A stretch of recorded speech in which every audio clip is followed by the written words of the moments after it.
And just by default, we know that a risk asset selling off like stocks will trigger a Bitcoin kind of flush out. Now, I do think that's the final flush out where we look to start to accumulate on the longer term for Bitcoin.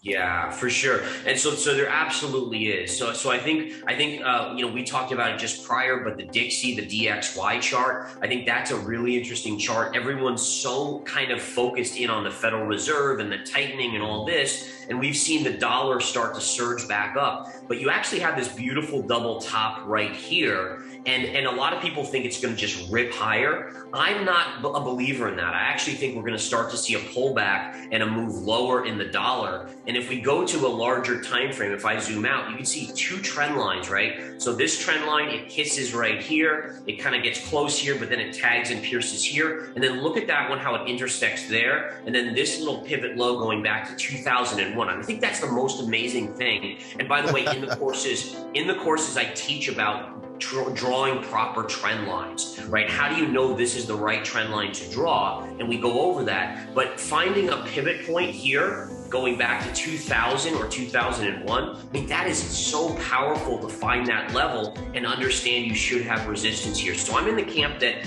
I think the dollar is actually going to start to weaken in the second half or in the last couple quarters of the year into 2023. And I think that's going to coincide with this kind of counter thought process where the Fed is actually going to have to pull back on their rate hikes. And actually, as we see the economy unfortunately slipping more into recession, they're going to basically have to stop.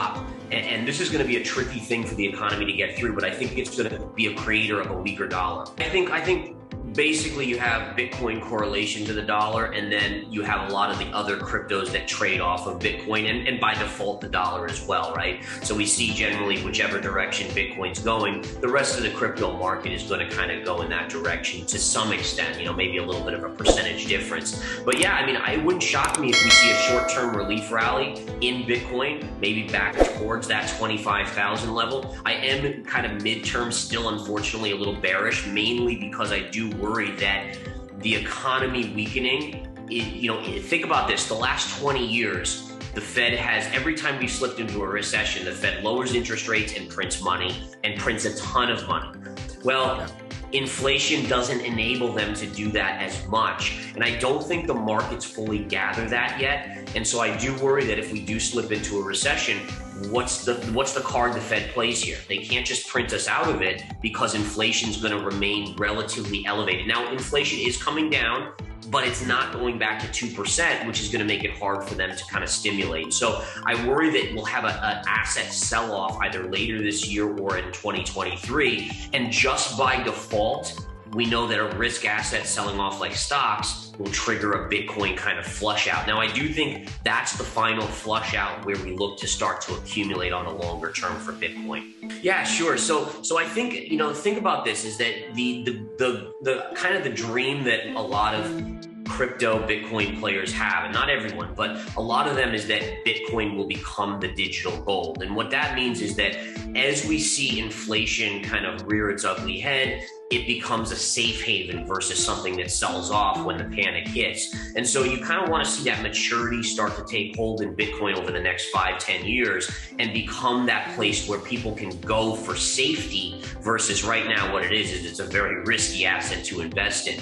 So remember that Bitcoin is traded in terms of dollars and gold is traded in terms of dollars. So generally, when the dollar goes up, those assets have to decline to keep their value, to keep their standard value. And that's why we see, for instance, when the dollar's higher, Bitcoin sells off, gold sells off. And then when the dollar falls, Bitcoin oftentimes gets a bid and gold will get a bid and metals will get a bid in general. So there's this kind of inverse relationship because commodities, and in all fairness, we're hearing from the SEC that Bitcoin is kind of now a commodity. It's traded in terms of dollars. Yeah, so I think number one, there's going to be regulation, right? And I think there's going to, when something's labeled as security, there's going to be strict regulation about how it has to be managed, how it has to run. And so I think that that's something that a lot of people are very nervous about. I'm kind of on the opposing side in that and maybe this is again being contrarian, but I actually think that this is going to be, whenever we get this, it's going to create a panic sell-off. And then I think it's going to be the start of the bottom and the next bull run. And the reason I say that is because if there's one thing I've learned in the stock market of trading for 20 years is that what the market craves most is truth and knowing what's going on and knowing facts. It hates this kind of unknown of like, how is it going to be? Is it going to be this? Is it going to be that? And think about it like this. There's a lot of institutions that want to invest in crypto, but there's too many unknowns. They can't. They don't know the rules. They don't know the regulations. And so they're just sitting on the sidelines. So if you get clarity, then I actually think that could be good. Now, granted, initially, you might see changes in how Ethereum is managed and how some other things are done. But ultimately, when the dust settles, I really think it's going to be a positive, and it's going to open the door to so much potential investment. And that's kind of what, I mean, in my dream scenario, if I could draw it up on a board, I'd say, okay, have this stuff come out. Everything kind of takes a dump. Maybe we see that 12, 13,000 on Bitcoin, maybe 600s on Ethereum. And then I just start accumulating. Now, in the series, in the Winning Trader series, one of the things we talked about earlier too, don't just be like, oh, we're seeing the dump, so I'm going to throw all my money in right here, right now. Dollar cost average. Set yourself up. What I talk about a lot in the course is thinking about how much you want to invest ahead of time. So you don't just want to do it on the fly because emotion comes in and you're like, oh, you get greedy and you're like, I'm going to make so much money. So you throw all your money in the trade. And what happens when it goes against you? What if Ethereum goes to 300? Well, you do all your money. You're down 50+% at that point. That's a lot to handle.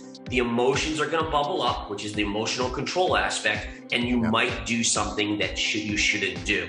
Right? So what you want to do, think about the amount you want to invest initially, and then start picking target points. Like if for me, let's say 650, I'm going to divide all my money into 6 parts. At 650 on Ethereum, I buy 1/6, 550, 1/6, 450, 1/6, basically standardize it out ahead of time. So you're just like a robot. Think about an algorithm. Algorithms are just, they know what they're going to do at every point. You need to become that. You don't want to be an emotional investor. You need to be kind of a robot. And I'm just jumping on that because it's such an important point, is that when you become that kind of pro or master level trader, you sit down in your computer chair in front of your screens, in front of your charts, in front of your stocks or cryptos, and you're at peace with not doing anything.